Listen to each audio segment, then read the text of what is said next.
गंमत शब्दांची, लेखन वर्षा चौगुले. श्रोते हो नमस्कार. आजचा शब्द आहे माळी. मनूच्या नाकात एक छोटी पुटकुळी उठली होती. ती खूप दुखत होती. अशी कशी नाकात उठू शकते ग आजी पुटकुळी? एवढा सगळा चेहरा सोडून नाकाच्या कोपऱ्यात जाऊन बसले रुसून बसल्यासारखी. आजीला तिचं बोलणं फार आवडलं. रुसून बसल्यासारखी, किती छान उपमा दिलीस ग मनू. अगं तिला माळीण म्हणतात.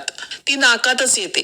फुलांचा वास घे म्हणजे आपोआप कमी होईल. आजीनं आजार बघून लगेच औषधही सांगितलं.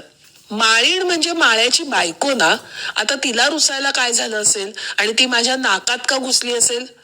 बरोबर आहे तुझं, पण शब्दांची चिरफाड करण्यात आता माहीर झालीस तू मनू. आजी तिच्या डोक्यात टपली मारत म्हणाली. मग काय तर, किती दुखतंय मला ते. माहितीये, मलाही उठतेच की कधी कधी. त्याकडं थोडं दुर्लक्ष करायचं म्हणजे जाणवणार नाही. मला सांग, माळ्याची बायको माळीण म्हणालीस, तर मग माळी म्हणजे काय? तिचं लक्ष दुसरीकडे वळवण्यासाठी आजीनं विचारलं.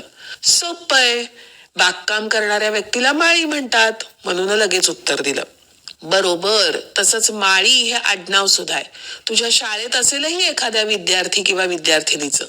हो आजी आहे, विद्या माळी असं माझ्या वर्गातल्या एका मुलीचं नाव आहे. आणि तसंच आपल्या घरातही माळी आहे की. हे कसं विसरलीस तू? म्हणून आत बघत आठवण करून दिली.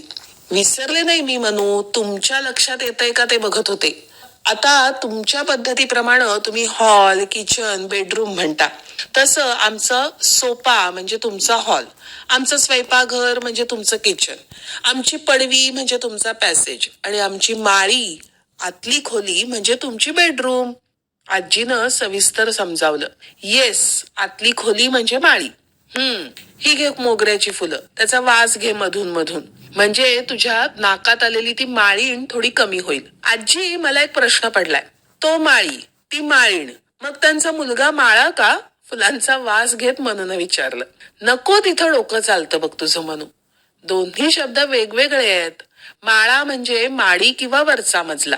आजी माहिती देत म्हणाली. ओके आजी, चिडू नकोस आता माझ्यावर. आता या फुलांना माझ्या नाकातल्या माळिणीला घेऊन जायला सांगते मी. म्हणून असं म्हटल्यावर आजीच्या चेहऱ्यावर हसू आलं.